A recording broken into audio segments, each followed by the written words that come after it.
السلام عليكم ورحمة الله تعالى وبركاته. داوديال كسو دوادا برنامجka fanka iyo suugaanta kaasoo maanta martiin ugu yahay awaan ka daadayar awaan Cabdiwali Yuusuf Isaxaab. marka hore awaan kusoo dhawow barnaamijka toddobaadka. waa shukran waa dhawa. marka koobaad awaan adiga oo dadku si awaan Cabdiwali markii la dhaho dad badan baa laga yaabaa inaysan ku garanaynin ama seenaho horay ayna ku arag dadka adiga la raba inaad isbarto maanta. marka koobaad adiga oo magacaaga ku bilaabaya dadka isbaraya taariikh nololeedkaaga wax noo sheegay. bismillaah magacaygu waa sida hore u sheegtay Cabdiwali Yuusuf Isaxaaq oo ku magac dheer Cabdiwali Soomaali. waxaan taariikh nololeedkayga hadaan wax yar ka xuso dee anigu ma ihi dadka aad u taariikhda dheer oo sida meelo badan soo maray laakiin anigu waxaan ku dhashay gobolka Galguduud deegaanadiisa mid ka mid ah halkaas oo dugsiga hoose dhexe ku soo qaatay muddo ka hor adiga dhowr iyo 10 sano ka hor waxaan soo galay dalkan Kenya intii waxbarashada qaybaheeda dugsiga sare iyo jaamacadda ila digriga aan ku uga daray xaggan Kenya baan ku qaatay taariikhda aad uma dheer waqti iska kooban baa aniga dhanba labadaas dariiq baan soo maray. adiga laftaada da'daada inay weli gaarin inaad meel kale ka sii badan inkastoo la mari karo meel meeltaan ku ayna ku bixirnay waqti iyo dacayman haddana da'daada man inta ka badan inay ku saamaxaynin baba suuragal ah. goorma kugu horeysay ama aad inaad wax curin kartaa aad sugaatay? iyo suugaanta horta anigu suugaanta laba ay tahay suugaanta inta badan waa hiddo ama hibo. hiddo iyo hibo markaan leenahay hidduhu wax aad uga dayanaysid waalidka firsi calashaan ka firsanaysid oo dadkii qaraabadii xagga aabaha ama xagga hooyadaba adigu iyo hibo oo in alla ku siiyo deeq rabbi ay tahay oo ay muhiimadu tahay mid ugu muhiimsan ay tahay mid hibada alla ku siiyo. anigu yaraanteedii hidduhu waa iigu jirtay oo waalidkayga wax waa subin jireen marka waxbaan ka taataaban jiray ma suugaanta saaxiib baan la amaanay ma subin jirin laakiin waqtigii ugu horeeyay aan suugaan suubiyo in ogaaday inaan suugaan suubin karo maansatay ay soo baxdo waxay ahayd 2014 maansadaas ma noo sheegi kartaa sida ay ku timaada iyo dareenka kugu kalifay wixii kugu kalifay? maansadaas magaceeda waxa la dhalinyaro waxaan suubiyay maalmaha ka mid ah baan waxaan suubin jirnay oo kooxa waxaan riwaayado marka bulsho Soomaaliyeed xaflad ay Soomaali dhiganaysay dhalinyaro Soomaaliyeed ay dhiganayeen baa waxay naga codsadeen inaan riwaayad soo bandhigno anagoo koox ahaana. marka waqtigii aan riwaayadii markaan diyaarinay ee maalmihii ay dhow yihiin ay ka hartay adigu muddo maantadan ay kala la joogo 2 bari oo kale ay ka dhiman tahay way noo imaadeen kooxdii waxay dhaheen mayow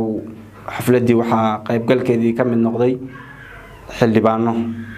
ka tirsan dawladda dhisnayd ee waqtigaas Xashan Sheekh Maxamuud. marka maadaama xildhibaano iyo dad wasiir ay joogaan waxa yaraanahay waqtigii riwaayada lagu soo bandhigi lahaa ee waxaan idin ka codsanaynaa inaad booski wali ayadoo entertainmentii ka mid tahay aad wax kale noogu bedeshaan. kooxda markaas aniga baa ka jiray wax suubin jiray riwaayada ana suubin jiray riwaayada ana wax ka suubin jiray marka waxay dhaheen maadaama ay saas jirto naga tageen waxaan waa soo arkaynaa ka fakaraynaa balna wax kale ku bedeli karno horay waligay maanso ama suubin.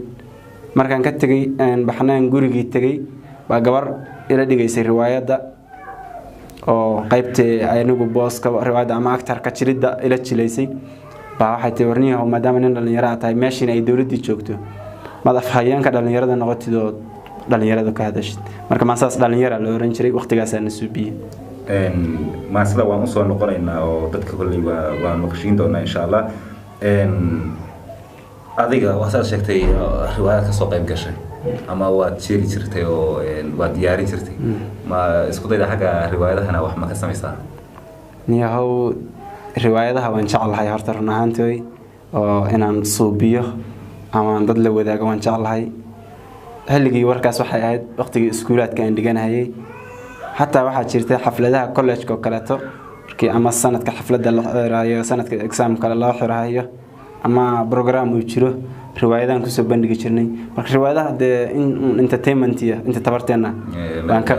madadaalo baan ka qaadan jirnay ma jirtaa ma se sheegi kartaa maansadii waxoogaa dareenka ku dhalisay ama seenaho aada isdhaxday hab dareen bay ku timaaday oo xanuun ha ahaato oo bulshada Soomaaliyeed saameyn ku leh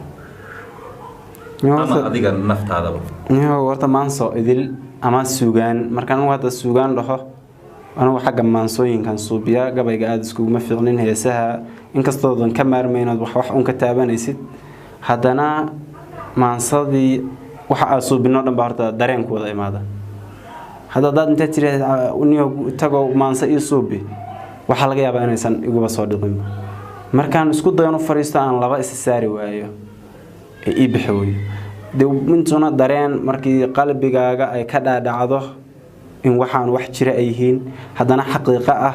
haddana baad ka suubiya marka maanso way jirtaa maansooyinka dhan maansaada waxaa jirtay aan ugu soo hormarinayo maansooyinkayga ka mid ah oo ka dhacday 14kii sooba musiibadii ka dhacaysay Muqdisho aan ka suubiyay ornaantii dareen bulshada waxyaalo bulshada aad u saameeyay aan ugu talagalay maanta ka samaysay yaa maansadaas bal adiga oo bulshada la wadaagaya inoo soo gudbi maansadu waxaa la yiraahdaa horta magaceeda dhambaal inteeda badan markaad fiirisid musiibadii dhacday anigu aan shakhsi ahaantayda fikirkayga aan fiiriyay wax anigu aan wax ka qaban karo ma ahayn qof aan ku dhaliilo waan garan waay aan dhaho ama madaxweyne ama ra'iisul wasaare kule ilaa aysan ahayn dadka Soomaalidu ay doorato oo iska habacsani ah iyo kuwa musuqmaasuq ku shaqeysta iskugu jira iyo bulshada Soomaaliyeed oo eeda saarahayoon laha maxay tahay sida tan way ku timid marka maansada waxa la oran jiray inta badan waxaan la hadlayay nin aan saaxiibanahay suugaantiisa aad u jeclooleeya Abdullaahi Xasan Ganay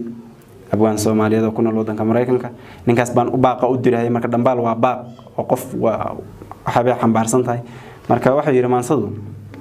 waxa dhacay wixii dhacay dhambaalada wargeysyada dhawaqiyo oraahdiyo dhalanteedka aan dhiman bal dhageysa weeraha dunideeni dhaqaaqdo dhiig iyo maraaciya dacar bay ku dhiiqdaa dhumid weeye faankeed dhimbil weeye hanashadu dhumid weeye arageed dhabta aanu qeexee dhibanaha ma dhiibtaha cadowka ma dhamaadaha dhalintiya dalkaygan ka dhowraa wixii dhiba ruux dheef ka quusto dhimashadu u tahay guul ayaan dhiiri geliyaa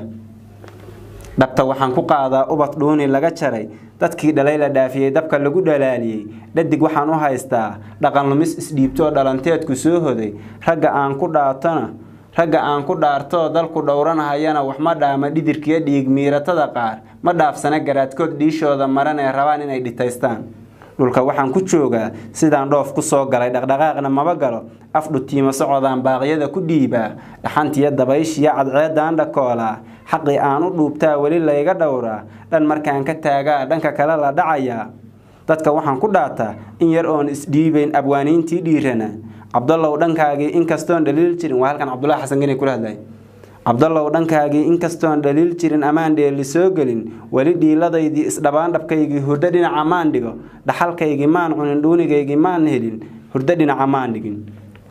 dhalintaydii may kaban inta wali dhigoodii dhacadid u jiifaan iska dhama wuxuu u dhaqan burcadkaas ku dhaashado dhakhtarnimo ku faanaan taas way ka dheer yihiin bacadkay